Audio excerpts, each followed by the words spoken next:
Good evening, students. Please make sure that all your team members are here. If they have not joined the Zoom meeting, then they are in the YouTube. And we'll be starting the session soon in 2 minutes. Thank you.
Good evening, all the students. Today we will be having our Masterclass 2 on Machine Learning Fundamentals. We welcome you here in our second Masterclass, which we will be having with our speaker, Miss Amreen. So we'll be continuing our session with Miss Amreen. She's a software developer and with extensive technical skills in identity and access management, AI principles, and sustainability software. She has also worked on several social justice projects contributing to the social aspects of AI and IoT. Passionate about bridging the skills between universities and corporations, Amreen is a profile speaker at institutes like Indian Institute of Technology Madras, the Indian Institute of Chemical Engineers at Calicut, Symbiosis, and the College of Engineering, Pune. She has mentored and judged participants for several hackathons, including those at the University of California, Berkeley, and MIT, Pune. In her free time, Amreen enjoys reading technical papers, blogs, and articles on cybersecurity, IoT, and AI. When not working or reading, she spends her time gardening, learning French, and fostering rescued kittens. So we welcome you, ma'am, again on the masterclass in our masterclass second session. Over to you, ma'am. Thank you so much. Hi, Uzma. Hi, everyone. Thank you for the warm welcome. So, good evening, everyone. Welcome to our second masterclass on machine learning fundamentals. My name is Amrin Maria, and I'm a software developer at IBM. And in this masterclass, we will embark on an exciting journey into the world of machine learning. As we explore the basic and fundamental concepts and algorithms that drive this dynamic field, you'll also gain several practical insights and hands-on experience using Python's powerful libraries like scikit-learn, OpenAI Gym, and from supervised and unsupervised learning to reinforcement learning, we'll delve into several real-world applications of these algorithms. So let's get started. So this is a quick overview of what we will cover in our session today. We'll start by understanding what machine learning is, its importance, and how it's transforming various industries. Then we'll dive into the concept of supervised learning. We'll explore how models learn from labeled data to make predictions. Next, we'll discuss unsupervised learning, where the model identifies patterns and structures from unlabeled data. Then we'll look into reinforcement learning. That's a really fascinating area where agents learn to make decisions by interacting with their environment. And to implement these concepts, we'll be mainly looking at two essential Python libraries. One, scikit-learn. This will be a tool for supervised and unsupervised learning. And two, OpenAI Gym. This will help us with reinforcement learning. Finally, we'll discuss the real-world applications of these machine learning techniques while implementing and experimenting some code. And then we'll showcase how it impacts across different sectors and applications. So through the session, feel free to ping your technical questions, and let's dive into this fascinating world of machine learning together. So what is machine learning? By definition, it involves training a computer to recognize patterns. It's also said to be a subset of artificial intelligence, in the sense that it focuses on developing algorithms and statistical models that enable computers to perform specific tasks without explicit instructions. So, traditional programming, you provide some input and a program and you expect an output. Whereas in machine learning, you put in the input, you put in what the expected output is, and it develops a program. So in future, you don't have to keep updating the program. The machine learning model itself keeps updating itself. So in a way, these systems rely on patterns and inferences that is derived from the data. Let's take a quick look at this video here. And let me know if it's audible in the chat box and a thumbs up.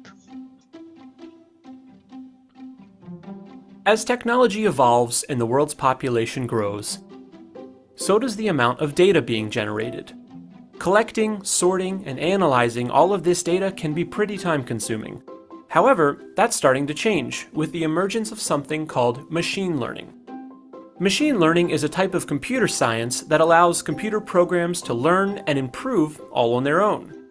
In the past, computers could only do what we programmed them to do. But with machine learning, they can behave like humans and gain knowledge based on their past experiences. This process can get pretty complicated, but here's how it works on a basic level. Let's say we want a program that can tell the difference between apples and bananas. First, we'll give it some labeled pictures of each. The program will then look for patterns in the fruits and start to remember them. It can then use these memories to look at unlabeled pictures of apples and bananas and determine which is which, all on its own. Believe it or not, you probably encounter machine learning on a daily basis. Social media sites use it to create your feed based on your preferences, and search engines use it to improve the accuracy of their search results. It's also being used on a larger scale. The medical industry is applying machine learning to things like predicting lifespans, organizing patient data, and even diagnosing certain diseases. As with many emerging technologies, there's a concern that machine learning may eliminate certain jobs. This will vary from industry to industry, but it does have the potential to get rid of or change a number of occupations, including drivers, bankers, and potentially even certain doctors. While it may have some negative effects, many believe that its positive applications will outweigh them. Goodwill Community Foundation, creating I hope that was interesting. So let's get back to our presentation. All right, so that in what it's just was machine learning. So one of the three key concepts within machine learning are data, algorithms, and models. Data, as we discussed in Masterclass 1, it's the foundational element of machine learning, absolute basic. So think of it as the raw material that feeds our machine learning models. It can be structured, such as organized information that we find in databases or spreadsheets. For example, an Excel sheet which contains the shopkeepers, the people, customers, and the items that we buy. Or it can be unstructured, like free form text, images, videos that we encounter on the internet, emails. So the quality and quantity of data are crucial because they directly impact the performance and accuracy of our machine learning models. Algorithms, these are the core of machine learning. These are sets of rules or procedures that the machine follows to learn from the data. Now, algorithms process the input data, identify patterns, and learn from these patterns to make predictions or decisions. There are various types of algorithms, each suited to a different kind of task, such as classification, regression, clustering, or more. And the third key component is the model. Now, model is the outcome of the learning process. It represents the learned patterns and the knowledge that was extracted from the data that we fed to it, and that was extracted by the algorithm. Now, once a model is trained, it can be used to make predictions or decisions on new and unseen data. For example, in the supervised learning task, the model can predict the price of a house based on features like the location, the locality, the size of the square feet of the house, the number of bedrooms in the house, the amenities provided. These kind of predictions can be done. So there are most regularly listed three categories of machine learning. One, supervised learning, two, unsupervised learning, and three, reinforcement learning.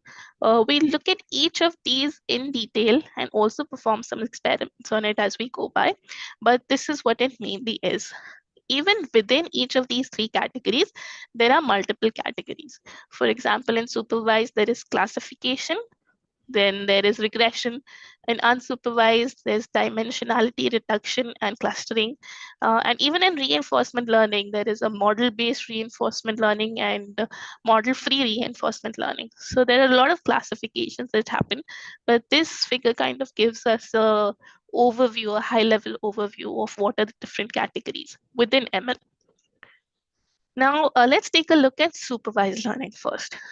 Supervised learning model has a set of input variables and one output variable.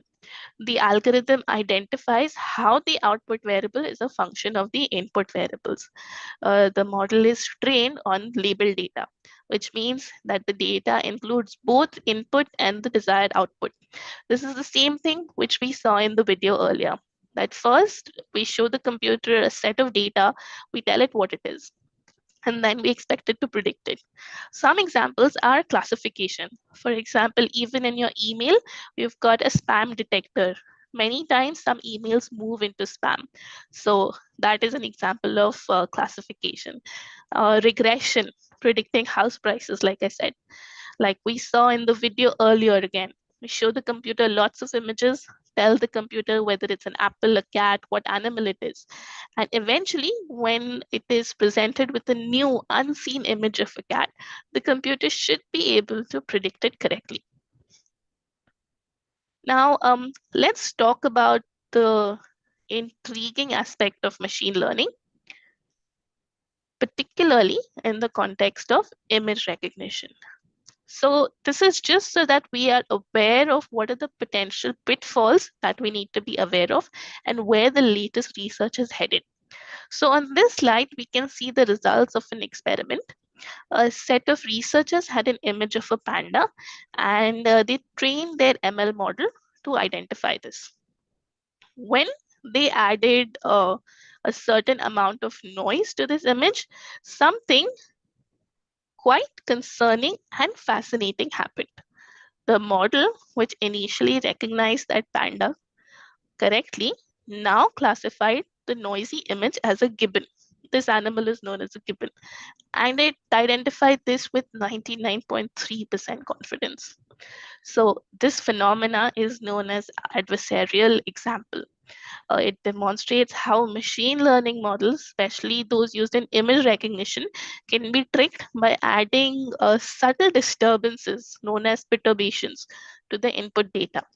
Now, these perturbations are often absolutely imperceptible to the human eye, but it can significantly alter the model's prediction.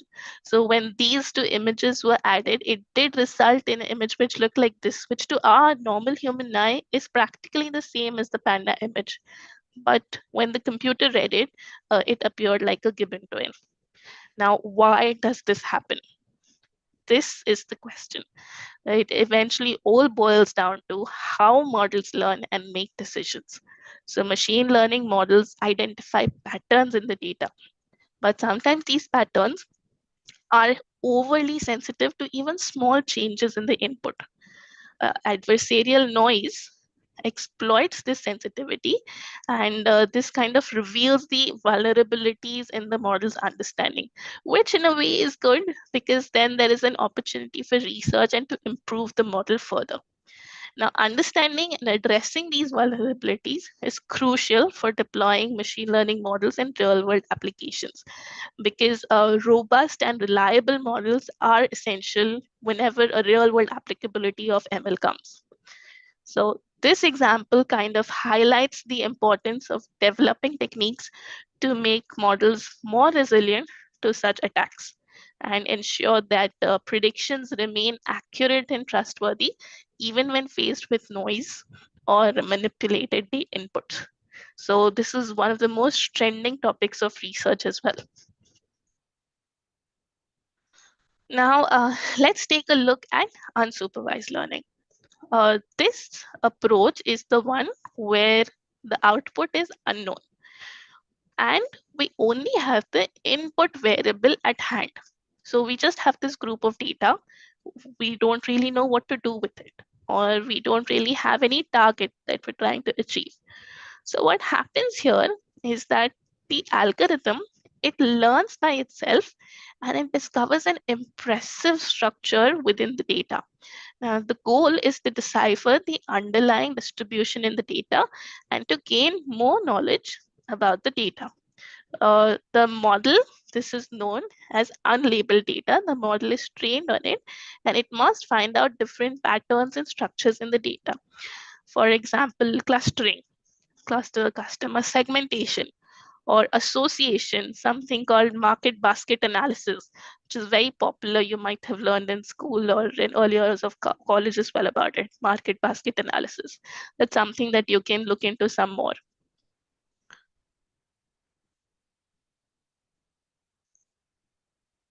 The third ML type is reinforcement learning. Now, reinforcement learning, this entire concept, it is rooted in the biological nature of learning, where we gain knowledge by interacting with our environment. For example, if you've got younger siblings or nieces or nephews, you can actually in real time observe how they learn about cause and effect through their actions. For example, when a toddler learns to walk and he or she falls down, so it kind of learns that, okay, maybe this causes me hurt. But when it sees family members around him or her clapping and encouraging, uh, it is motivated to take another step and walk some more. So similarly, when it comes to you, maybe when you decide to skip some classes or lectures, you'll eventually learn the consequences of your actions. You might need to do some assignments, something might happen. So at the core of this process is the awareness of how our environment responds to what we do. And what we do is that we strive to influence the outcomes through our behavior. So this is just a small table which talks about the comparison between the three different types of ML models: supervised learning, unsupervised learning, and reinforcement learning. Reinforcement learning is quite unique because it doesn't even need a data set. But there is a lot of research going on where it is trained on a data set offline, and then that learning is transferred into a real environment. Self-driving cars, Tesla, Elon Musk, a lot of you must have heard of him. It's one of the biggest examples of reinforcement learning. The training time is different in all three of them. In supervised learning, you need to show the computer, the model, the output for every single input that you're giving. And over time, it will learn. And unsupervised learning, we're allowing the model to figure it out on your own. And this is a classic example that in supervised learning, classifications done. Unsupervised learning, it's mostly used for clustering type applications. And in reinforcement learning, exploration and exploitation. Now, some of the applications of machine learning. Machine learning has become kind of pivotal technology in many applications across diverse fields. So, for example, in healthcare, it's revolutionizing the way we diagnose diseases and discover new drugs. In finance, ML algorithms are essential for fraud detection and credit scoring. So CIBIL score, a lot of you must have heard of it. Some ML goes into that.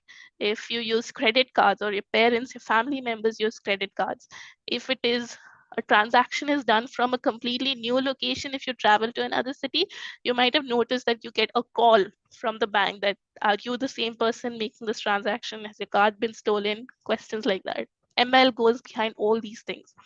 It is making transactions safer and more reliable. So ML is already a part of our lives. Even marketing professionals, they leverage machine learning for customer segmentation to ensure quality control and also to lead targeted and effective campaigns, marketing campaigns. And even in the technology sector, it is the driving force behind advancements like speech recognition, self-driving cars, autonomous vehicles, and it makes our interactions with technology so much more intuitive and hopefully safer as well. So, for a compelling example of how AI is making a significant impact, especially in saving lives in healthcare, let's take a look at another video here.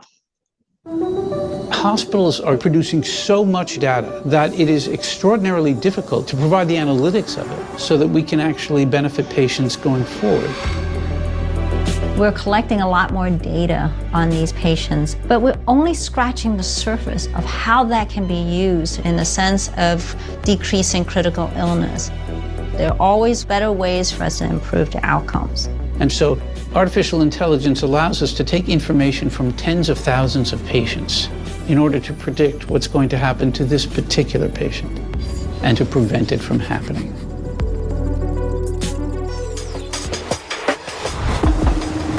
The Bronx is a very interesting community of people. It is the most vibrant urban environment, I think, in the United States, but it also happens to be the poorest urban county in the country. For a system like Montefiore's, we have to be able to deliver care extraordinarily efficiently because the amount that we get paid to do that is very, very low relative to the costs of delivering that care. The reality is patients in the hospital are much sicker than 10, even 20 years ago. The most severe type of respiratory failure is ARDS, and upwards of 40% of the patients of ARDS may not survive the hospitalization. These patients often need ventilators. They often need to be in the ICU for long periods of time. And what we wanted to be able to do was to find a way of detecting patients who may be at high risk of developing respiratory failure. The way to do that is the use of data that exists in thousands and thousands of patients to predict who's at risk and to intervene to prevent it from happening. I'm finding patterns in the data, finding patterns that otherwise are much harder to find, but we're using the data to tell us where those objects are instead of trying to look for them manually. We are using machine learning and artificial intelligence to build a system that's always watching.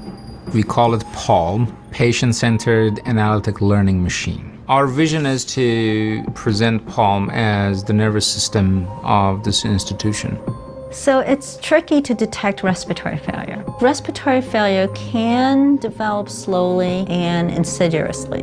So what we have designed PALM to do is that it collects different kinds of information.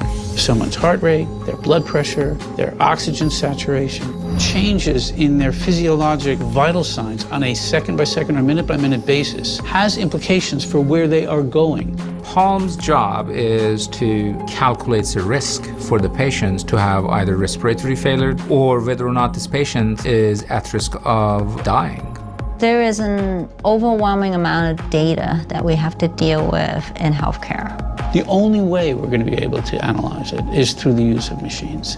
So we have found a lot of reasons to work with Intel because they want to not only imagine the future, but also shape the future of healthcare.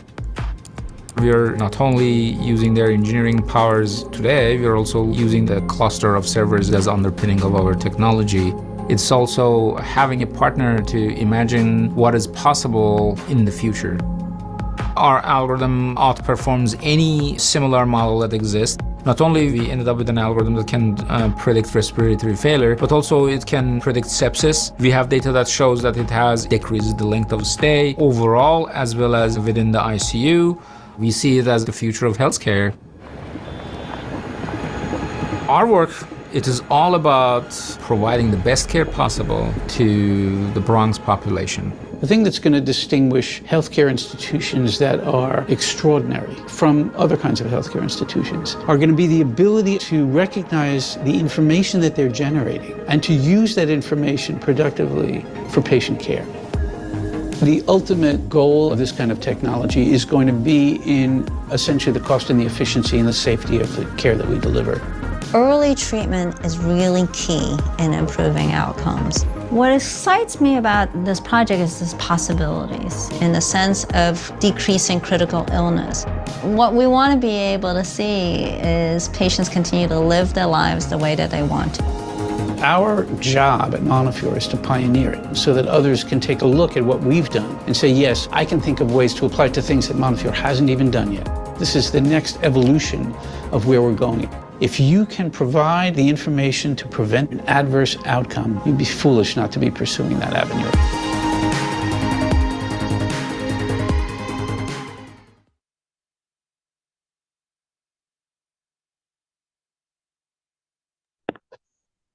I hope you enjoyed that video and I hope you found it inspiring.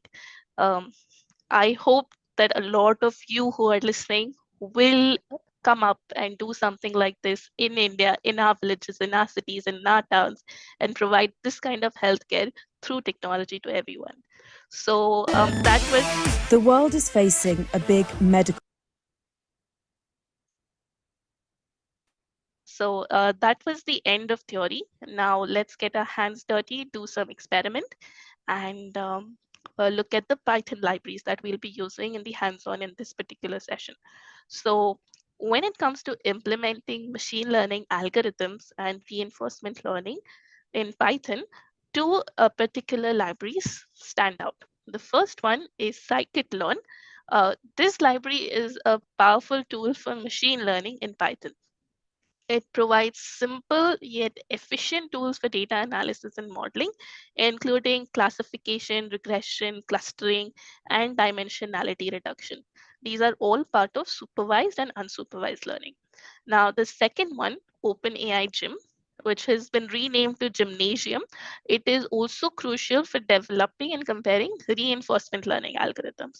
It offers a suite of environments which are ready to use, and these can range from simple text-based to even complex physics-based simulations, such as a humanoid walk or a lander, things like that, games. So it makes it just an essential resource for anyone who is looking to experiment with or develop reinforcement learning solutions. Now, again, these libraries are absolutely fundamental for anyone who is delving into data analytics and machine learning with Python. So the first library, scikit-learn, it's open source and it's very widely used. It is for machine learning, as I mentioned earlier. And again, it provides simple and efficient tools for data mining, data analysis. And for that reason, it's very accessible to anyone who's a beginner and someone who's experienced. So I've seen really experienced practitioners also using it. And even if you're starting out with ML and data science, it's very easy to use. The standout feature of scikit-learn is that it has a wide range of algorithms built into it. So if you're working on a classification task or regression or clustering task, scikit-learn has you covered. This library includes everything from a simple linear regression to a more complex ensemble method, and it allows you to choose the best algorithm for your specific problem. So it's a great library that way. Another significant advantage is that it has a very simple and consistent interface. So this makes it very easy to switch between different algorithms with minimum amount of code changes. So once you learn how to use one model, you can apply that knowledge to the others as well, and this kind of boosts your productivity and your time management as well, right? You're efficiently able to produce good code faster. So scikit-learn seamlessly integrates with other popular Python libraries also, such as NumPy, Pandas.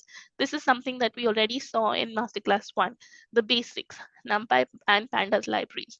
So this integration is essential and crucial because it enables efficient data pre-processing and analysis. And then it allows you to kind of leverage the strength from these libraries in your machine learning workflows. So there'll be an entire pipeline that from NumPys and Pandas, you're importing the data, you're performing mathematical operations on it, then you're using scikit-learn to run ML models on it. It's a full pipeline which goes on.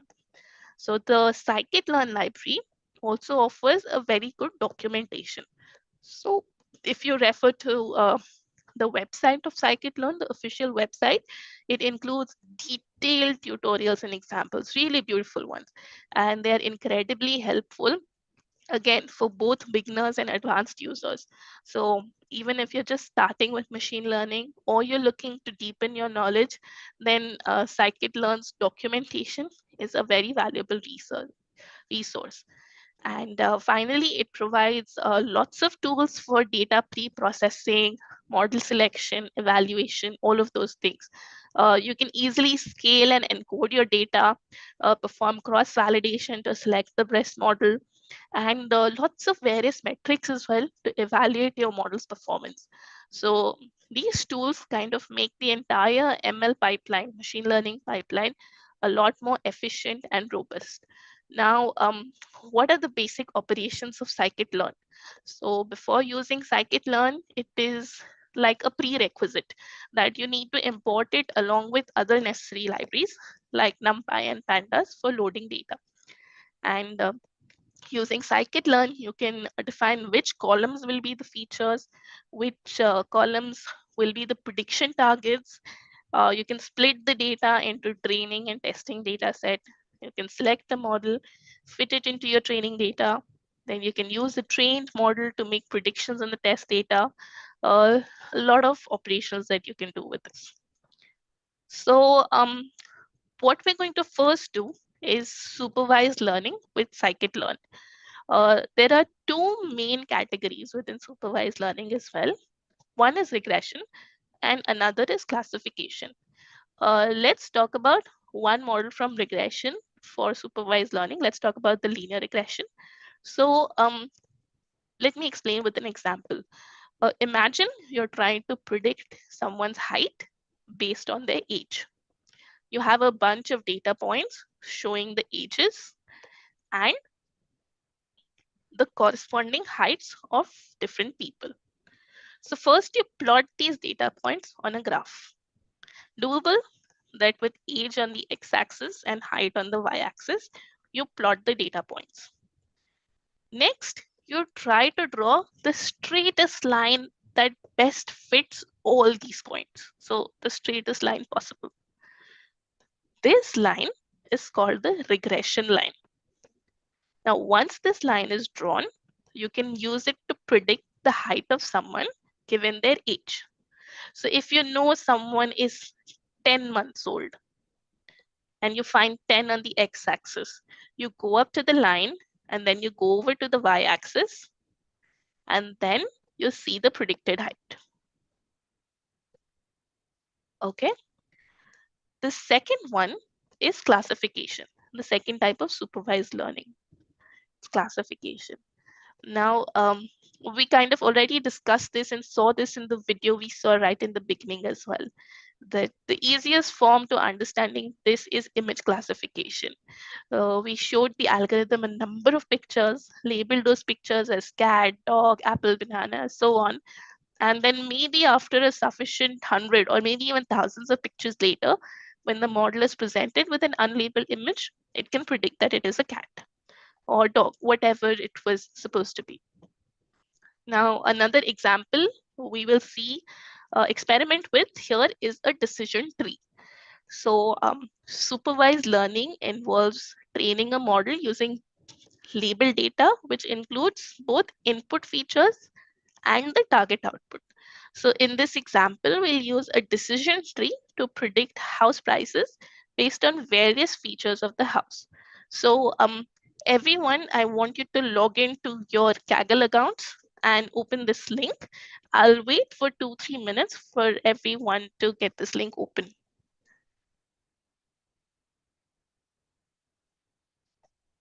I'll just share it on the chat window.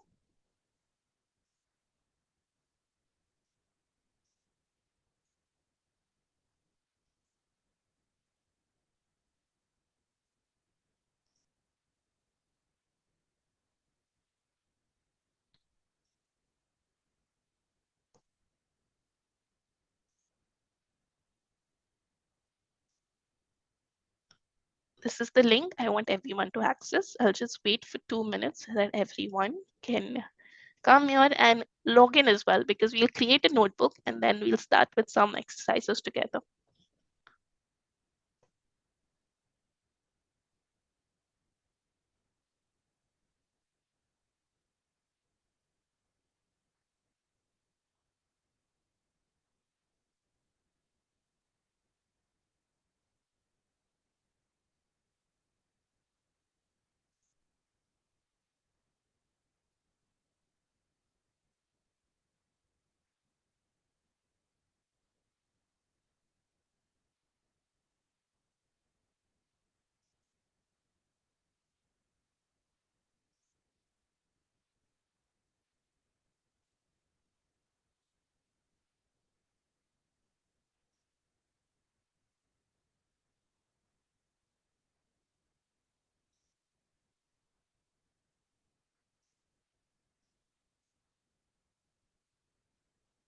I also want everyone to access this link, the second one that I'm sharing. This will be our data source.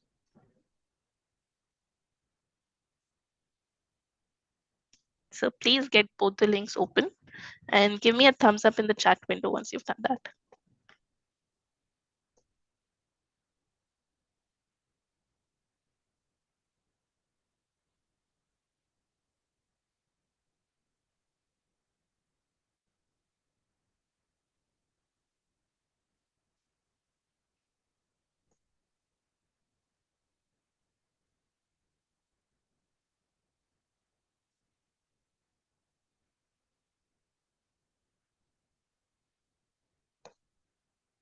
This first one and the second one.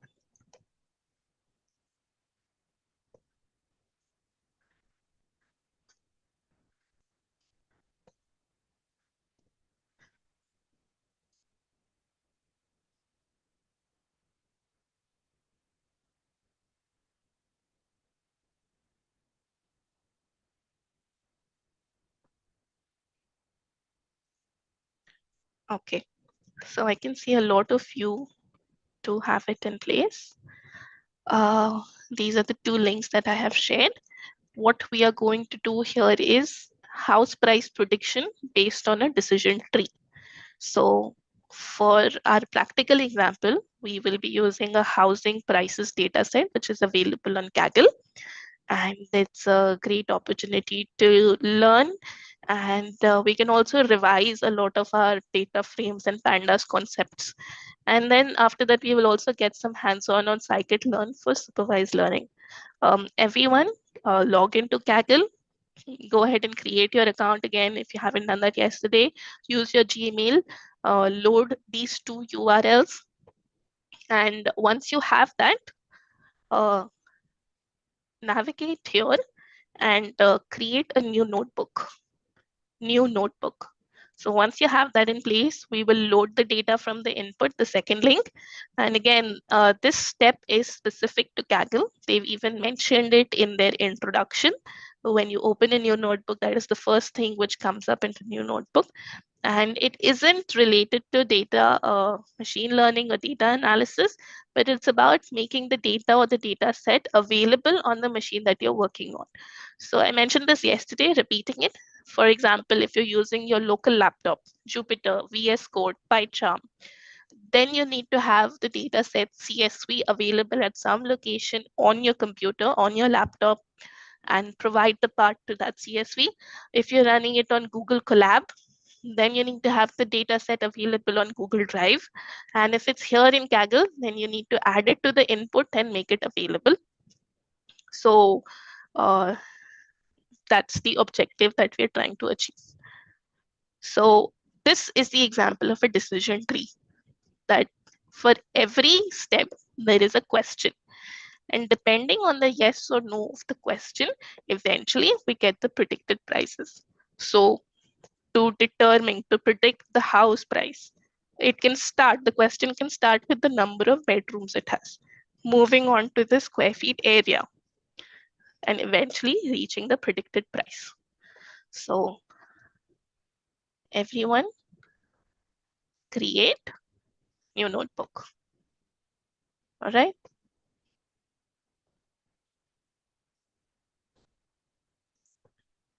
Now, once you're here, navigate to this right-hand side section, input, add input, and the second link that I had shared with you.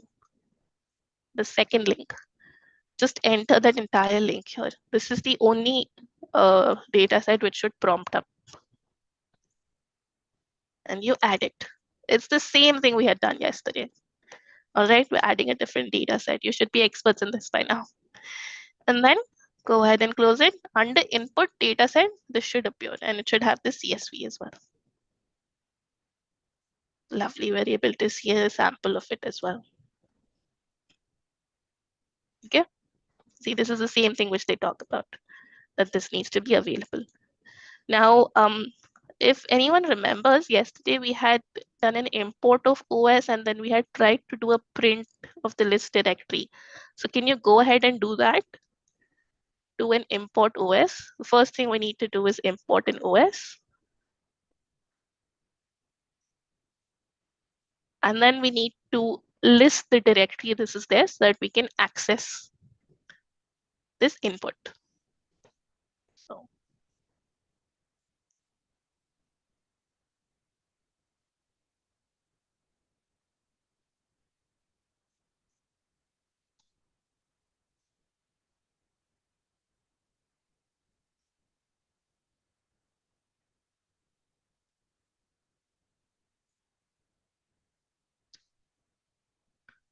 the kernel's booting. Let's wait a couple of seconds.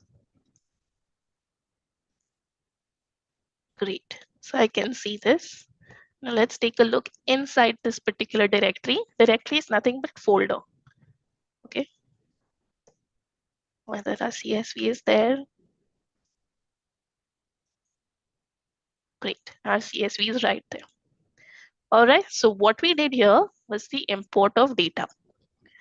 Now let's load the data using pandas. Can you go ahead and do that? We did that yesterday. We import pandas. We define a data frame variable. We give input CSV equal to. Then again, for that data frame, we read CSV. Do these 3 steps and ping me in the chat. Just give me a thumbs up in the chat once you've done that.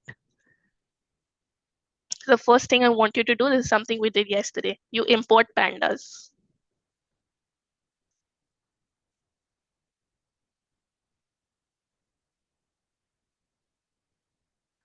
You define a variable. For me, it's going to be this. You give it the entire file path, which you got from here. Input the directory and the CSV, the whole thing. And then you read the CSV. Let's read it.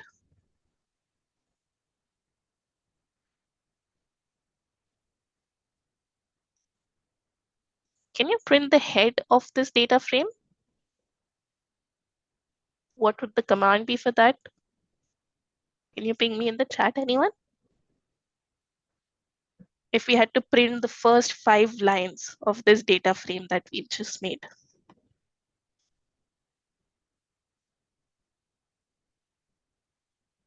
Great, great, great. David, Bhupendra, Anushka, Alka, good job, good job. Tanisha, Anjali, yes. So it would probably be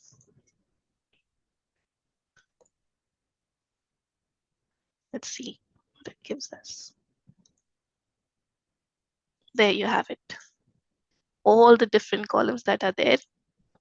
Also, this is another feature. If you just hover above one of these and you hit control on your keyboard, it'll give you a list of all the different parameters which go with it and even examples. So make sure you try this out in your free time. I also want to see what are just the columns. So intuitively thinking, to print columns, what would we need to type here after this? It's going to be as simple as columns. That's it. So this will give me just the column names. That what are the column names in this particular data frame. I also want to see the data set information, info. We did this as well yesterday. So what we're doing at this point is we're exploring the data. This is something that we had done yesterday. I want you to print head. I want you to print tail. Summarize the data using describe. Data set information using info. So let's do that as well. Let's take a look at this. There you have it. Remember this, we've got a column, all the column feature names, the non-null count, the number of not null values in us, and what is the data type inside each of these columns. So looking at this, most of it looks fine. Price is something I'm interested in since it's housing's price prediction program. That's what I'm aiming.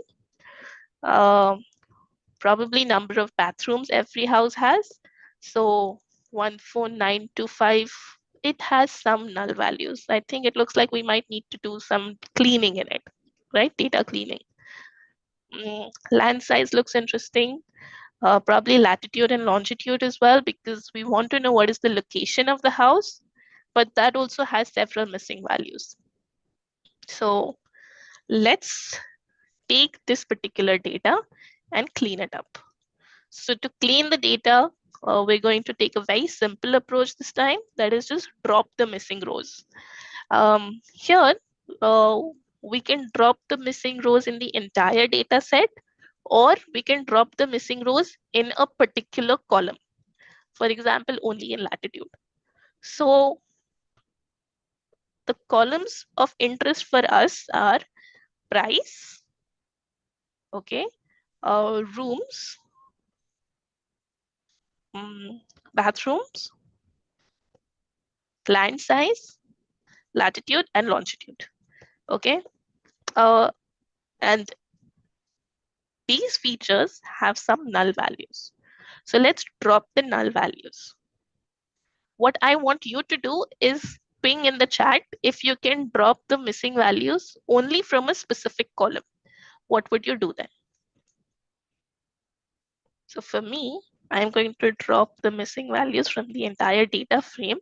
For you, I want you to message me in DM that to do it only for a specific column. How would you go about it? So, all right. Now we've got earlier, see, we had 18,396. And now after dropping the missing values in the entire data set, we have 6,196, like a very manageable amount of data set as well. So considering even the computing power of this Jupyter notebook over here, I think this should be very reasonable and we should be able to do some nice plots and graphs as well. What should we do next? So we've got our features, our data set is clean, we've got a nice clean data frame. Let's move into the machine learning part now. So far, it has been pandas, revision, cleaning, whatever we did earlier. Now let's set the target feature. So by convention, the prediction target is called Y. And the code that we need to save the house prices in the Melbourne data is, let's do Y equal to Melbourne data price. Okay, so this is our target, the thing that we want to predict. And let's set the features that we will use to predict this particular target. So to do that, let's define a variable called Melbourne features. And these are the column names. Okay, so room, bathroom, land size, latitude, longitude, the same thing. So inside this variable, I've defined these features as an array. I've provided all these features using the list of column names. And inside each list, each item in the list should be a string with quotes to define it. And again, by convention, this data is called X. So it's like you're using X to predict Y. All right, so this is the target. And these are the features that we are using to predict the target.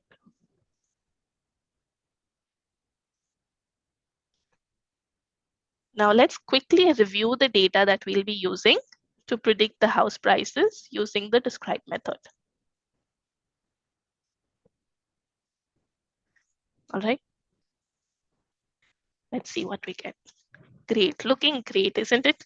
So we've got only the relevant columns and what is the count in each, the mean, standard deviation, so on.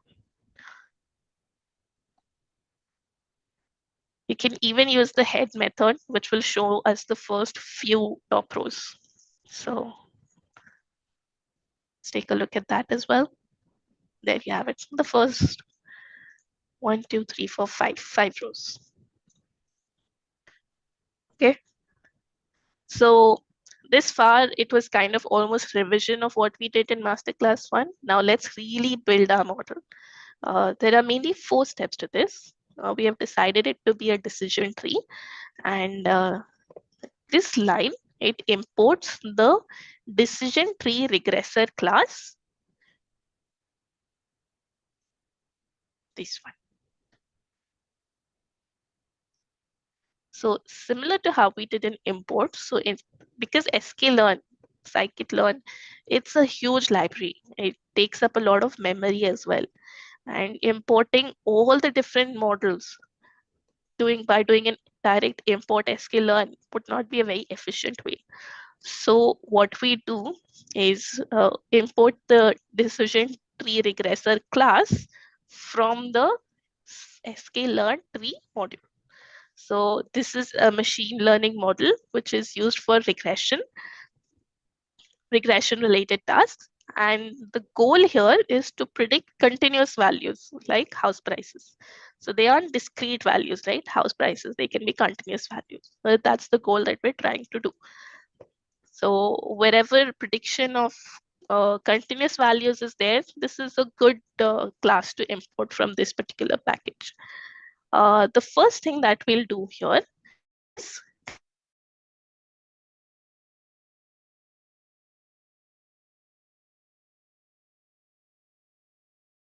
burn model. Okay, we define this model by specifying a number for random state. And to ensure the same results on each run, we give it a value as well. So random state is nothing, but it's a parameter in scikit-learn, and it plays a very important role in ensuring the reproducibility of all our machine learning experiments. So read up more about this on in scikit-learn's website. Okay, so what we've done here is that we've created an instance of the decision tree regressor, and we've stored it inside this variable, which we call the Melbourne model, and we specified a number for the random state. The next thing that we do is that we will fit the model. What do you mean by fit the model? Fit method, it trains the decision tree model on the data. So this is the data that we have, X and Y. And fit, it will simply train Melbourne tree model, which is the decision tree, on our data, whatever we have provided, right? So let's see, there you have it. Now let's predict.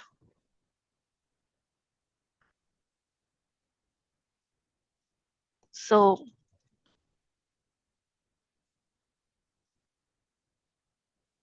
let's predict for the first 5 rows of our data itself. Okay, so this is the data that we have. And now I want to make predictions for this because our model is already trained. So the Melbourne model predict function on what data? On the first 5 rows. Okay, let's see what's the output. So to see the output, we'll do a y dot head because y is target, and we'll do a head. Let's see. There you have it. These are the predictions. So this was the input provided. Okay. The input that we gave, we asked the Melbourne model to predict on this particular data that using these number of rooms, bathrooms, this location, and this land size, predict what would be the price of these houses, these 5 houses, and it predicted it. So if you can see, they are quite accurate because it's matching. Now, ideally, what we would prefer a lot is that we split this data set into a training data set and a testing data set. And then on the untrained data, we give that as an input and then check whether it's predicted or not. But as a beginner and a simple approach, this is a great way to learn and understand how scikit-learn can help you predict. So even if you see these functions in these classes, they're really intuitive and simple. It's just asking, you have to print predict and it will predict, all right? Fit and it will train, all right? Give it X and Y, give it the column name, give it the feature names, but it should be within quotes, comma, separated within a list. And these are the features it'll select. What you can also do is use some more columns, probably suburb, postcode, building area, year built. All of these could also be interesting factors in predicting the price. So go ahead and do that as well and add more features to this and see how the predictions change and how the predictions vary.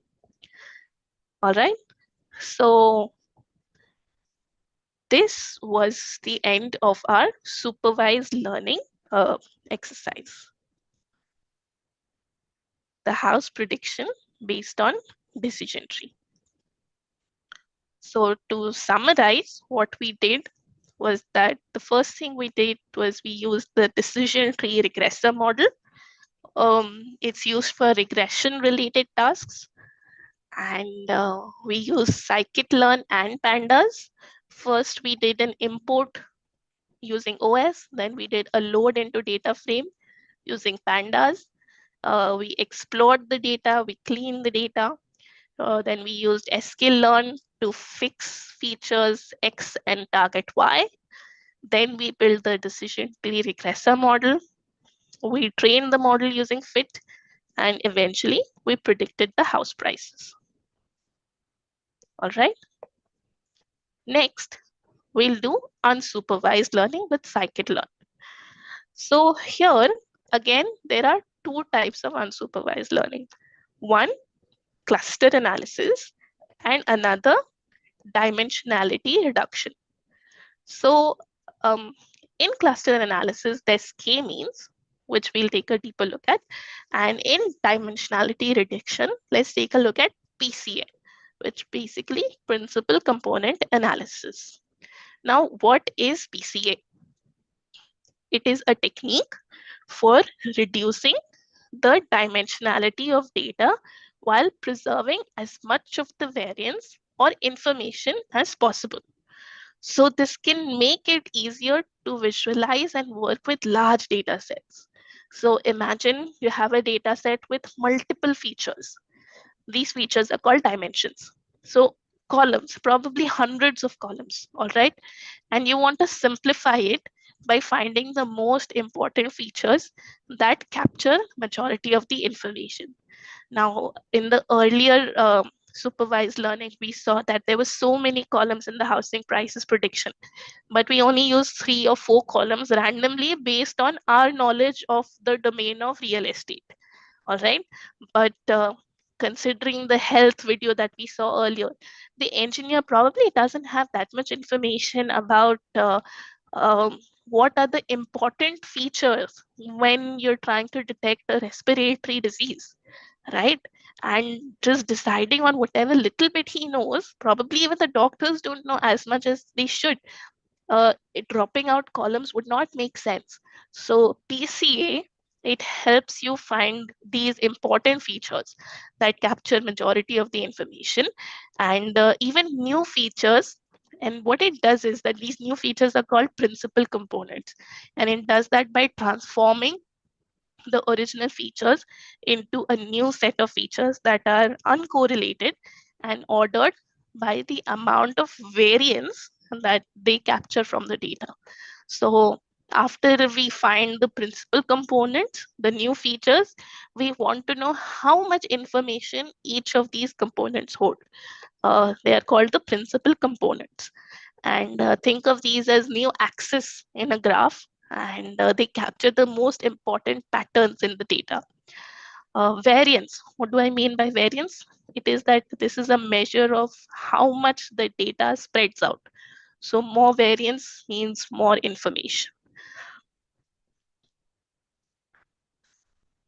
So the second algorithm type, clustering, we'll take a look at k-means clustering, and that's the one we will discuss here. So k-means is a simple and popular clustering algorithm, and it's used in machine learning to group data points into clusters. Let's take another example here. Think of a large gym chain which is trying to segment its customers based on their body mass index, height to weight ratio. All right.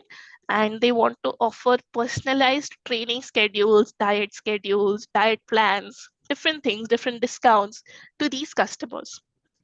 So the gym decides that it wants to create 3 customer segments, uh, randomly pick 3 customers as representatives of each segment, and assign each customer to the segment whose representative's height and weight is most similar. All right, so try to follow along here what we're doing. We update the segment representatives based on the average BMI of the customers in each segment. Now, once that is done, reassign the customers to the segment with the most similar updated representative, and continue this process until the customer segments are stable. K-means helps to find out natural groupings in the data, thereby making it easier for us to understand and act on the patterns. Now, for a hands-on example, we will access the sales data to segment customers according to their age and spending pattern. Just access this link, please.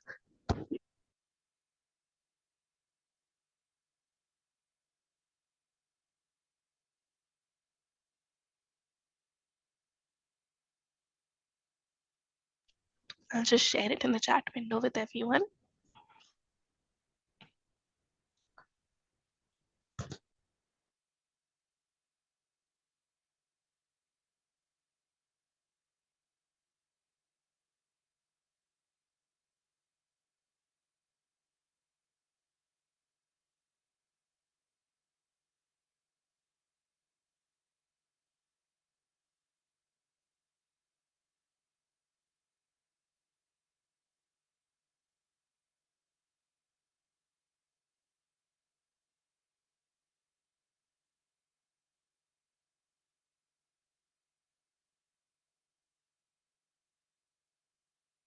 Yeah, this is the one. I've shared it on the chat window. I hope everyone can see it. Just give me a thumbs up once you've accessed this link. Also for the previous one, the first link that I had shared, this notebook right here.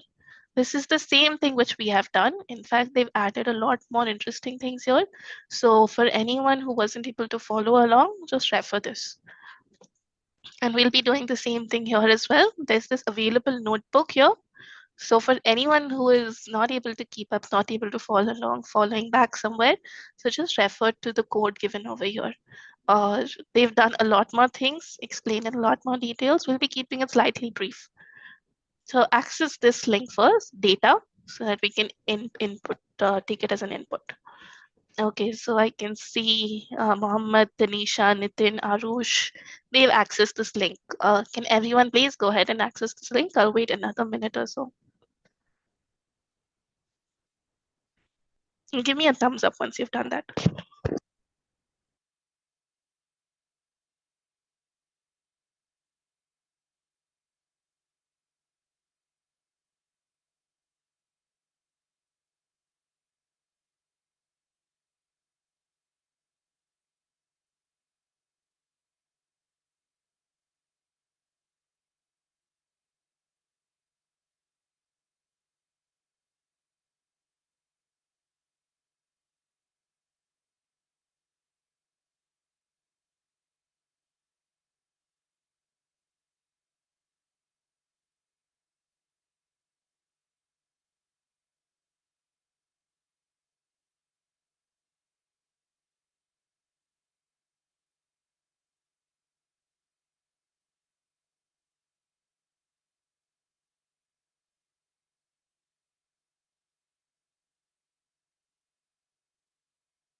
I can see a lot of you have done here.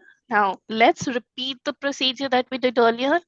Create a new notebook here and take our input data. All right, so what we're going to do is come on the left hand side, create new notebook, add input,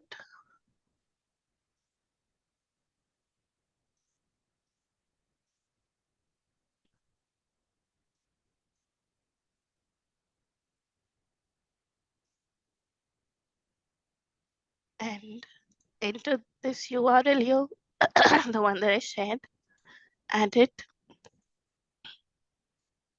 And once you close it, it should appear right here, the CSV.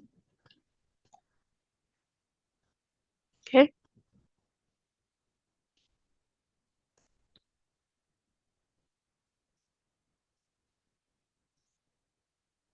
Has everyone done an input of the data? Give me a thumbs up once again so that we can get started with our exercise.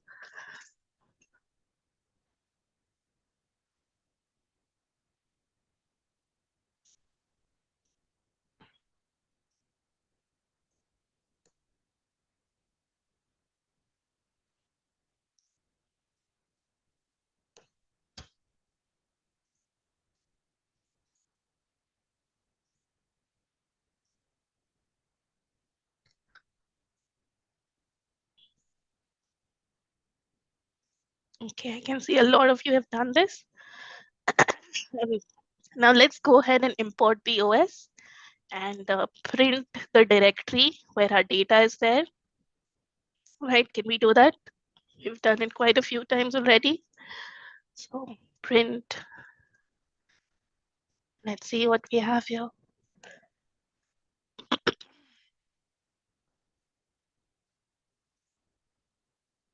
Okay, let's look inside this directory.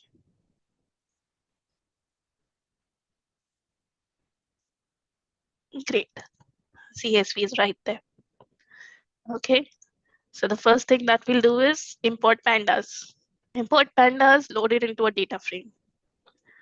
Okay, so this is the necessary prerequisite library, and we'll load the data into the data frame using read CSV.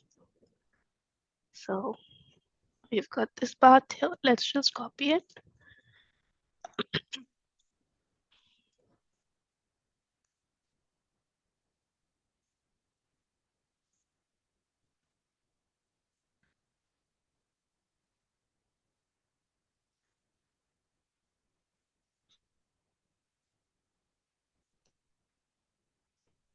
Let's take a look at the first 5 rows.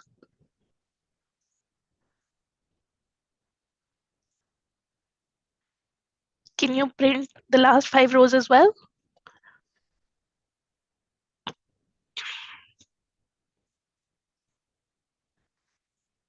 Let's do the last 5 rows as well.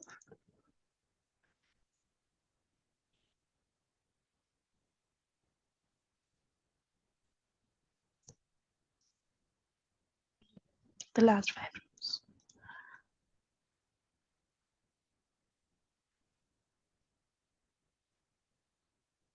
Let's take a look at the information. Data set information. So info. Great. So our data set has 3 columns, age, city, total sales, the number of non-null values are there in city, and these are the different data types. All right.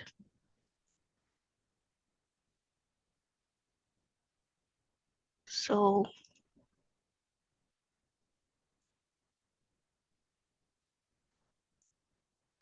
everyone is here along with me. Can I get a thumbs up in the chat, please? Okay, so for Samiksha, you access the link, you create a new notebook from here. And once you're there, you add input, you enter the URL that I gave you. Since it's already added for me, it's not giving me the option, but it'll add something like this. Once done, close it, and it should appear over here. After that, this is something we've done in the earlier notebooks. You import the OS, list the directories, import pandas, load it into a data frame through read CSV. You read the data, first few rows, last few rows, and print the information as well. Okay. Now, this particular column has null values, right? Again, I'm keeping it very simple here, so let's just drop it. But if you remember yesterday, we saw an approach where you can fill it with 0 values, you can fill it with a mean value. Go ahead and experiment with those. For now, we're just going to delete all records where city is null. In the previous example for supervised learning, we deleted all the values in the entire data frame where null values were present.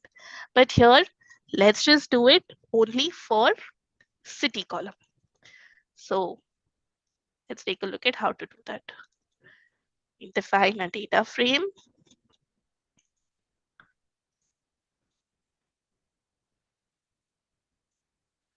Drop any. All right. Subset equal to our column name, city.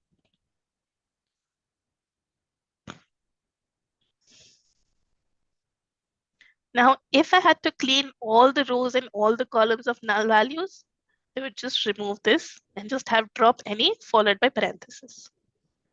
All right. Now, so far, usually we count the number of rows before and after doing drop any, right? But this time, let's try another approach to check whether there are any null values or not.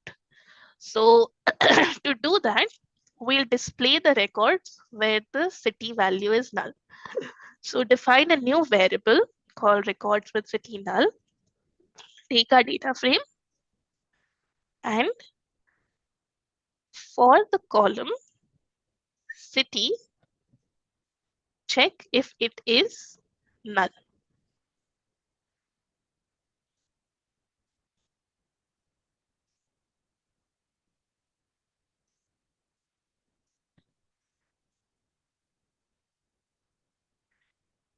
And let's print this variable.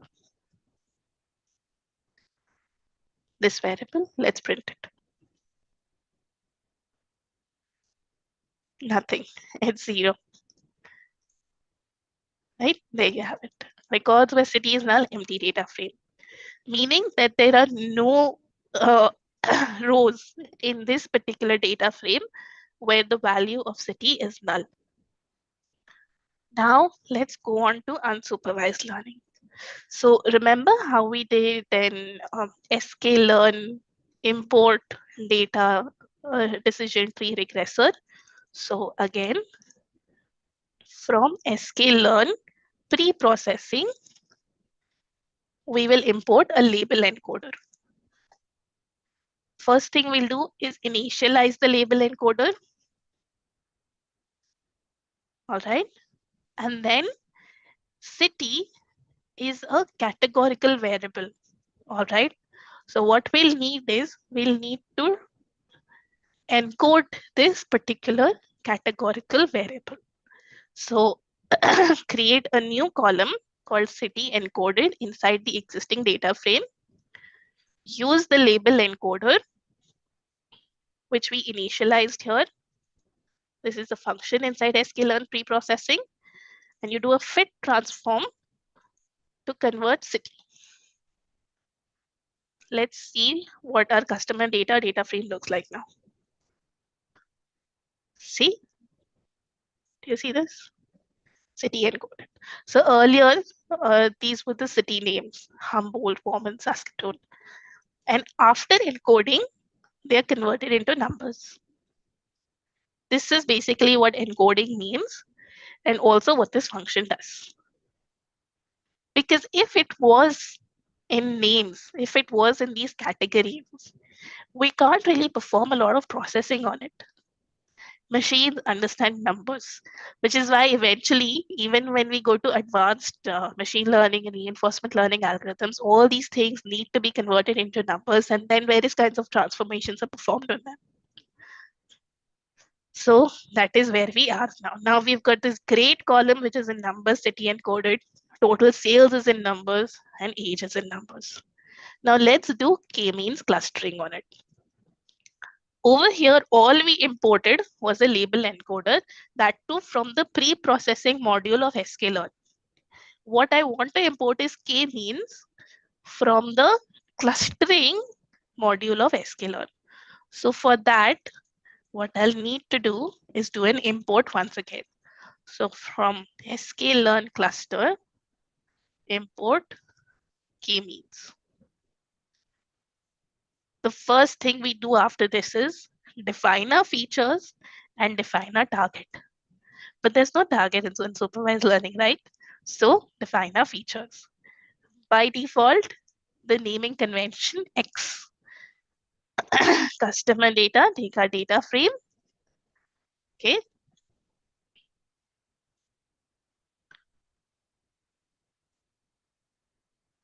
And age, total sales. Okay, let's take a look at this. Now let's perform k-means. So k-means, make 3 clusters because we want to divide it into 3 clusters. Do you see that?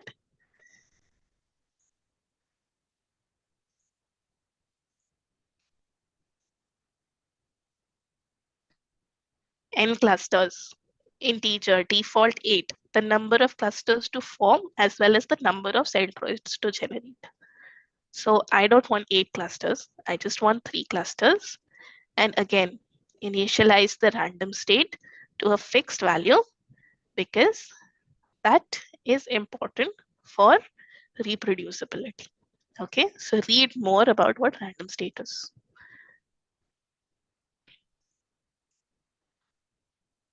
Then we take our customer data for the cluster and use k-means to fit predict. Now let's print the customer data.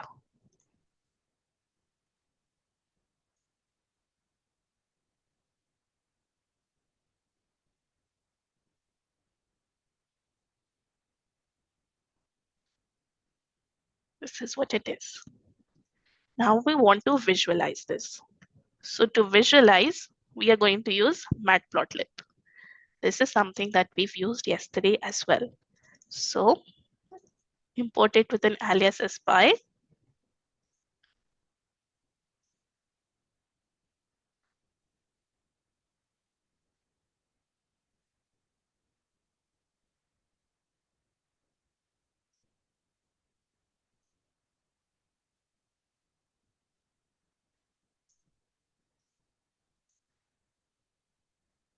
Let's create the cluster.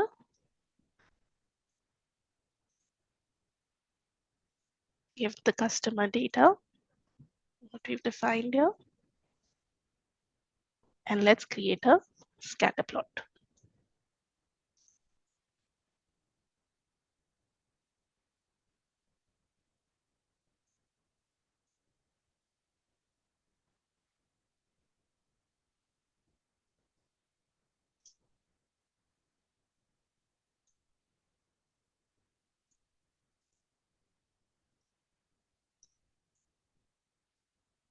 Okay, let's see what this looks like. Oh, there you have it. But what is X? What is Y-axis? What is the title? I'm not able to understand what's happening here. So let's put labels for this properly. So the first thing we'll do is we'll put in a title, right? So let's put in a title.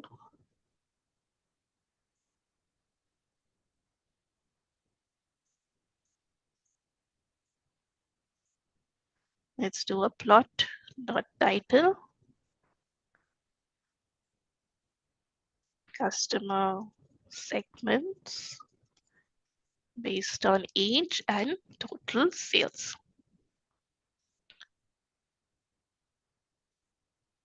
Indentation error. Okay, all right. Okay, it's making some sense. But what is x-axis and y-axis? Let's enter those details as well. So plot.x label, that's our age. Plot.y label, sales.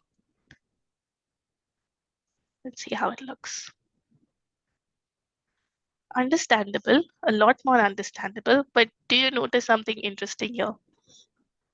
Age going from 0 to 1,750. Do you know anybody who's so many years old? Maybe some trees on this planet Earth, but definitely no humans who can go shopping. This probably means that it's an outlier. This is a mistake in the data, which also needs to be cleaned. So this is a homework for all of you. Go back to your data, all right, and perform more cleaning on it. Try to filter something that we used in pandas yesterday. Filter out by age. Maybe less than 10 years old and more than 100 years old. We don't want any data which has that age. Also, this sales. Everything seems reasonable here except for this one particular plot point. So take a look at the max and minimum values of data, right? Probably any sales above 1,000, 5,000, right? We don't want that. And go ahead and plot your scatter plot again. Now, let's make this a little more pretty. Let's change some colors in it. So define, this was something that was left yesterday. So let's just take a quick look at it. It's green, blue, and orange. Let's change it to red, blue, and green. Okay. And in the plot, let's add colors here.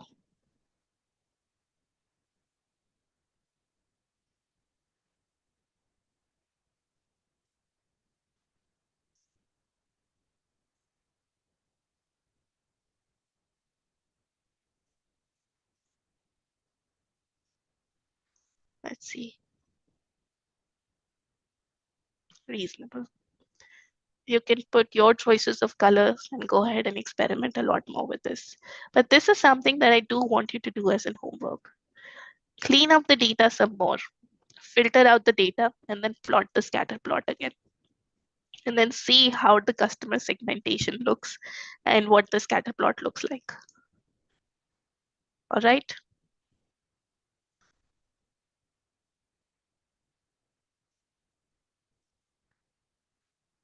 So we had this data set where we had a list of customers from a retail store. And then each customer had a certain age, lived in a certain city, and made a certain amount of total sales. And age and total sales were like the attributes that described each customer. And then we wanted to group the customers based only on these attributes.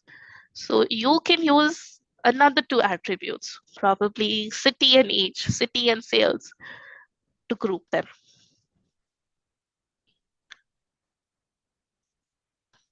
So let's summarize what we have done so far for unsupervised learning. We used k-means clustering.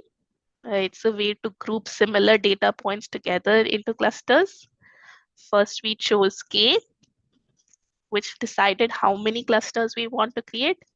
Next, we did an initialize, randomly picked points called as centroids as the starting position for each cluster. Then we assigned the points that assign each data point to the nearest centroid, and then this formed k different clusters. Now, after that, you update the centroids, you calculate the average position or the mean of the points in each cluster, and move the centroid to this mean position, and then you keep repeating. You repeat these steps until the centroids are no longer moving much, or the assignment of points to the cluster don't change. And eventually you end up with k clusters where data points within each cluster are more like each other than those in other clusters. And in the end, you display it in the nice, visually enticing way. So again, what I want you to do with the data set is scale it, normalize it, encode it, clean it, filter it, and rerun the code, and then plot the scatter plot again, make it look better so that the cluster appearance should be better. All right. So that was unsupervised learning. Now the last model here, reinforcement learning. Go ahead and take a screenshot of this slide. These are all great resources, very good to learn. And also you'll find it super interesting and fun. What reinforcement learning does is that it excels in stating problems clearly and simply to find effective solutions. And how it does it is by breaking it down. So the first thing is a problem statement. So in reinforcement learning, it articulates the problem cleanly without suggesting any solution. Then next, it define a problem as actions, observations, and rewards. And in reinforcement learning, the problem is framed as a conditional measure, probability. So you need to have a good base in mathematics, statistics, probability to cover and truly understand machine learning and to improve these models and make your own. So even here, the problem is framed as a conditional measure, which predicts an observation O based on a reward. It predicts the observation as well as action based on the reward, which is based on the history. So the objective, the goal in RL is to get a policy which maximizes the total expected reward, expected cumulative reward over time. This formulation is very versatile in a way, and it encompasses a large range of AI challenges.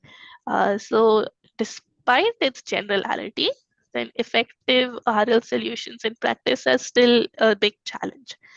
But it's important to note that this approach simplifies a lot of problem statements, and it also kind of sets the stage for exploring solutions which kind of maximize rewards in a complex environment. So let's take a look at reinforcement learning for a lunar lander. So this is the link that I shared on the previous slide. All of you can access this yourselves as well. Uh, it is a basic interaction with a lunar lander using GIM. This is an actual simulation, and the most interesting part over here is that absolutely no data was used to train it. An agent, which is the lunar lander, was thrown into the environment, and over time, depending on the rewards, positive and negative, it eventually learns how to land within this particular location. So the code is also given, the example code is also given at the gymnasium website over here. Let's just go through it a little bit. So what happens here is that in the first line, where this line imports the gym library. Now, this provides the environment for the reinforcement learning task. And there are many such environments available. I've mentioned it before, humanoid, physics, lots of them. So the first thing that it does is you import the gym library. Next, you create the environment. So gym make lunar lander is what is available inside it. It's a keyword inside it. So just Google it, you'll get it in the library. All right, so you create the environment, you create an instance of the lunar lander environment, and then the render mode equal to human. This argument specifies that the environment should render this simulation in a human-friendly display. So this does not always get generated until you put it in a render mode, but the model will still train. This is just for us to understand and for it to make it visually interesting and to see how it's really learning. Even without this, the model is very capable of learning and teaching a lunar how to land, a lunar lander how to land. So it specifies that it should be in a human-friendly display. Now, the next one is a reset of the environment reset.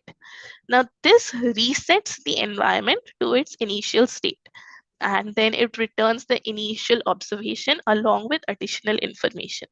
So reset in the sense means that, okay, the lunar lander is trying to land, it failed, reset, start the game again.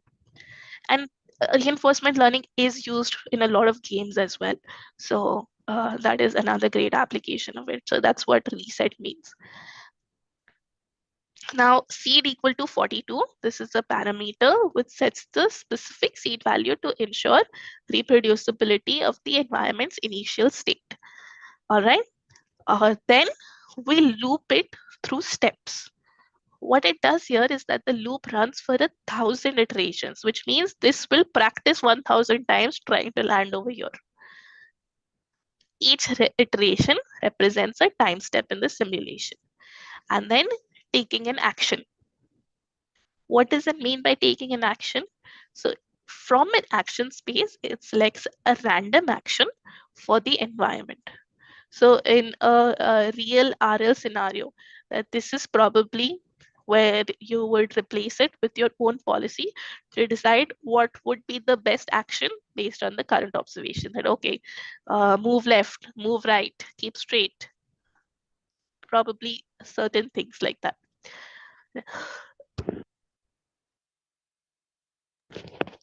Next, executing the action. So environment.step.action, this executes the action in the environment. Finally, return the observation. So the new observation after executing the action and the reward received for the action, all these things are returned. Terminated. So this is also an important Boolean which indicates whether the episode is terminated or not, meaning if the lander crashed or successfully landed. In either of the two cases, termination needs to happen. The episode's happening till now, wait. But as soon as it crashes or it lands successfully, end that and then restart it, reset it, right? So this Boolean indicates if the episode was terminated, either because the maximum number of steps was reached or other conditions. So whatever the additional information is provided by the environment. So on resetting the termination, if the episode is terminated or cut short because the steps were over, then the environment is reset using env reset. Okay, now this starts the simulation once again. It restarts it and returns it to the new initial observation with the data that it has learned. But I shouldn't bend too much to the right, otherwise I will crash. I shouldn't bend too much to the left.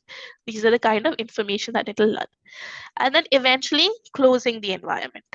So environment.close closes the environment once the simulation loop is complete. And this kind of frees up the resources as well, finalizes any necessary actions and so on.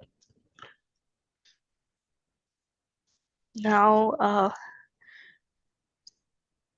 we've got another 15 minutes. Let's take a quick look at Frozen Lake. So everyone access this link. This will be the last experiment assignment exercise that we'll do.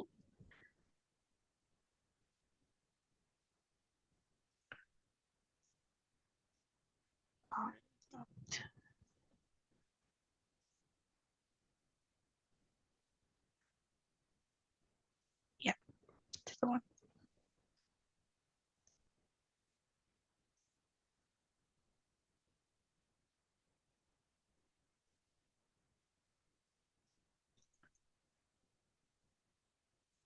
Let me know if you're able to access it.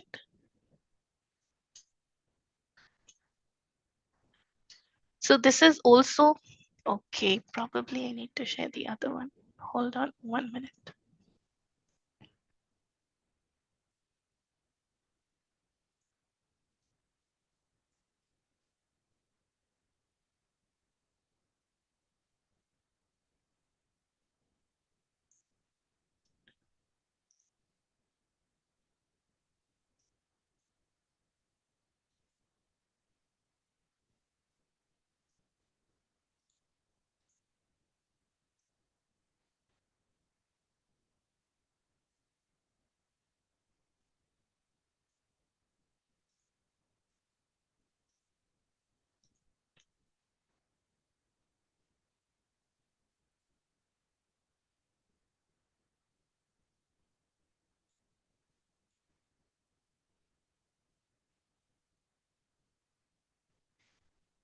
Okay, just follow along in that case. I'm not able to find where the public accessible version of this is.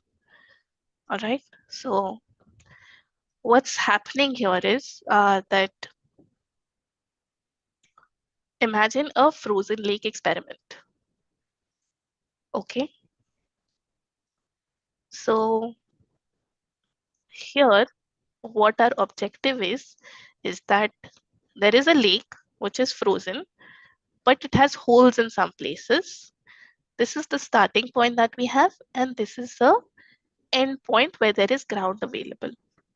A frisbee has fallen somewhere in the middle of the lake, and we want to train a robot to go into it, collect the frisbee, and come out safely. It should not fall into any of the holes. That would be a negative. It should go on the land and then also come out safely. So what is the first thing that's going to happen here? Import. Import numpy, import gym, import random, type, and display so that we can see the simulation. Next, we create an instance of the frozen lake. Again, this is a keyword which is available inside the gym library, right? Like we saw for the lunar lander, this is also available inside. After that, we initialize the parameters on the environment. So the action space that we have here, action space size equal to env.action space n. So this line, it defines the size of the action space. In a grid environment, the action space typically represents the possible moves that the agent can make, that our robot can make, right? Probably up, down, left, right, those kind of moves. And env dot action space dot n, this returns the number of possible actions. For example, if the robot can move in 4 directions, the action space size would be 4. State space size. Now this line defines the size of the state space. The state space is all possible positions that the agent can be within the grid. So all of these positions, it can also be in a hole. It should not be in a hole, but it can be, right? So all possible states, right? All possible states within the environment, these are called the state space. The possible positions, it can be within the grid. And env dot observation space dot n, this returns the number of possible states. For example, it was a 4x4 grid, right? So the total space would be 16, right? Do you realize how we're coming down to numbers in everything? Every observational problem is converted into numbers eventually. Now, Q table. What is a Q table? Now, this Q table is where the agent will store the values for each state action pair. If it is in a particular state after taking some action, the value generated is Q value. So the Q value represents the expected future reward for taking a specific action in a specific state. Moving from this to this will give it negative reward. This is going to be stored as a Q value. Moving from here to here is going to give it an OK reward. That is going to give it that medium reward value. Moving from F to G is going to give it a high reward because it's finally reached its goal, right? This is also going to be stored in the Q table as a Q value. So they represent the expected future rewards for taking a specific action in a specific state. Now, initially, the Q table is filled with zeros. All right. The dimensions of the Q table are state space by action space, meaning that there is a row for each state. So 16, the grid of 16, so 16 rows, and a column for each action. So because 4, it can move in 4 directions: up, down, right, left, north, south, east, west. Okay. So for example, as I mentioned, that we've got a 4x4 grid, 16 states, 4 possible actions. So the Q table is a 16x4, and initially it's filled with zeros. So this kind of gives us a visual representation of what the table looks like before the learning begins. So now imagine you're training the robot to navigate into the frozen lake and retrieve the frisbee without falling into the holes. So for this, what we will do is set up a training schedule and some rules for how the robot learns and explores. Now, the first thing that you need to do is number of episodes. Okay. Now, during each attempt, an attempt is each same thing as an episode. So the robot can make up to 100 moves to find the frisbee. So it can try to move 100 times. It could move forward and backward again. It could move right and left again, right and left again and again. Only 100 times within one episode to find a frisbee. If it doesn't find the frisbee within the 100 moves, the attempt ends. The episode ends. Again, the new episode number 2 will start. Learning rate. Learning rate determines how quickly the robot updates its understanding of the best moves. So 0.1 means that the robot makes small updates based on what it learns from each move. And last, discount rate. So this helps us, the robot, consider future rewards as well as immediate ones. So a high discount rate, which is 0.99, it means that it values future rewards almost as much as immediate rewards. So this kind of encourages long-term planning. So just by getting a small reward by moving from F to F, it shouldn't be happy. Its ultimate goal should be to move to G, starting from S. All right, and that is the high reward that it will get. High reward are very few, sparsely, and average rewards are more frequent. So that is the kind of approach you need to take. Now, finally, the robot will explore the environment a lot, trying random moves to learn about the lake, And this is like being curious and trying new things. Maximum exploration rate, this is the starting level of curiosity. Here it's set to 1, meaning that the robot is fully curious and exploring a lot at the beginning, almost like a child. They can touch agarbatti also, they can touch hot water also. They're always so curious about exploration. But minimum exploration rate, over time, the robot should become less curious and start exploiting what it has learned. In the sense that if I fall into a hole, I will get negative reward and the episode will end. Similar to how a child learns that if I touch hot water, I get burnt and I shouldn't do that. But if I do listen to my parents, I probably get something good. Same way, when the robot does make a transition to ground, it gets a high reward, and that is something that it should do. Minimum exploration rate is how uncurious it can become. And the exploration decay rate controls how quickly the robot's curiosity decreases over the time. So a small decay rate would mean that it slowly becomes less exploratory and focused on just using what it has learned, because it has kind of explored the entire environment. Following this, we've got this loop. All right.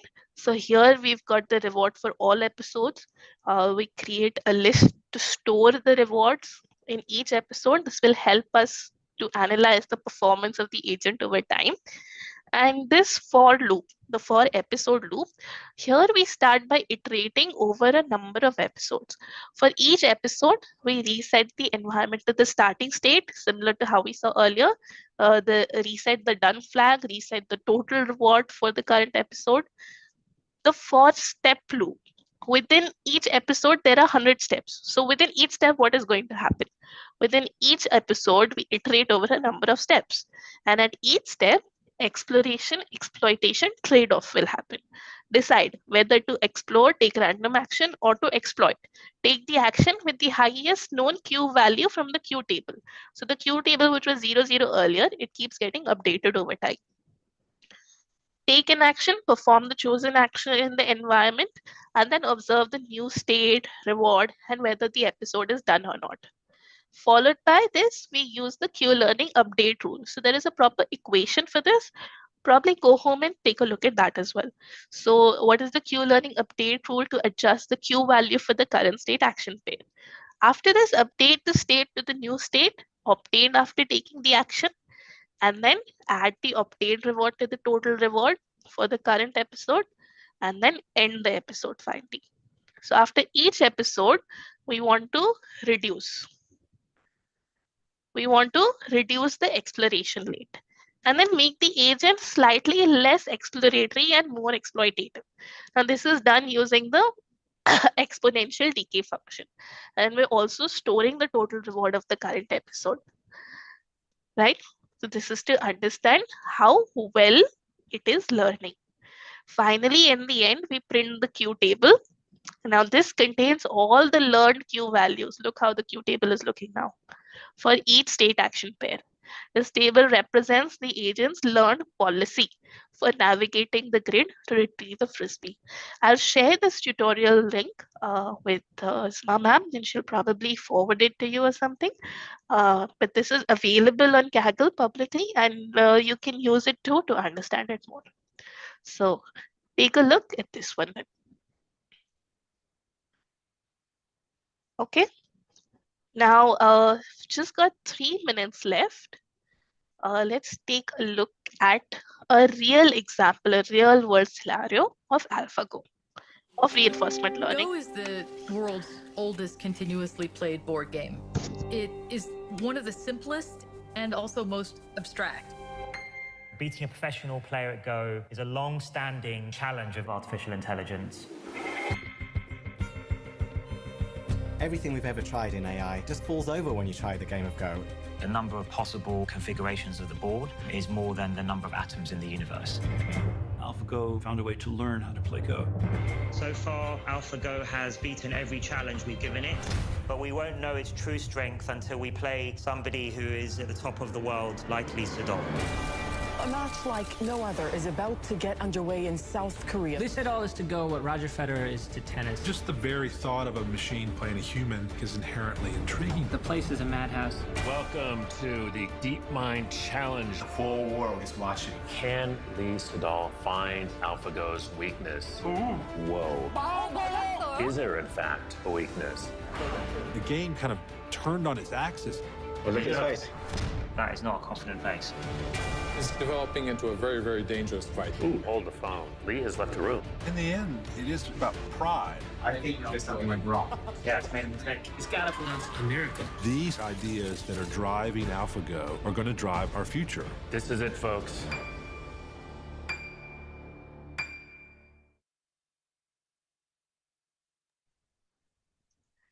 I highly recommend that everyone go and watch the full documentary for this. All right. AlphaGo, the movie, it's just about 1.5 hours long. Absolutely fantastic. There wouldn't be a second where you won't be interested in it. So this is the end of our session. These are some more resources and references that I've used through it. The Kaggle Notebook for Reinforcement Learning, I've shared the link for that, the public one on the chat window. That's it. Thank you. Thanks, Usma. Back to you.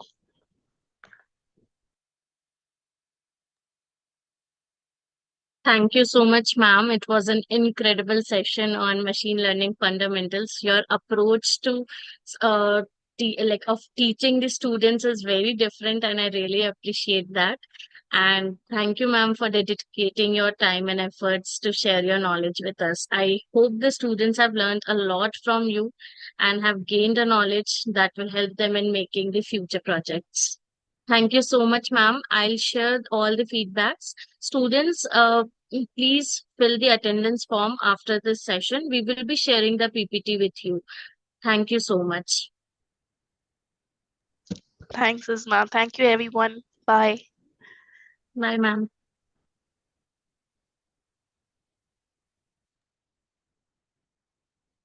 Students, we have shared the attendance form with you in the WhatsApp groups as well as here in the chat box. Please fill the attendance form. Also, please, we have also shared the PPT with you in the, we will be sharing the PPT with you in the chat box. So please take a look at that. And please fill the feedback form. We have attached a few questions in the attendance form. Fill that. Thank you so much.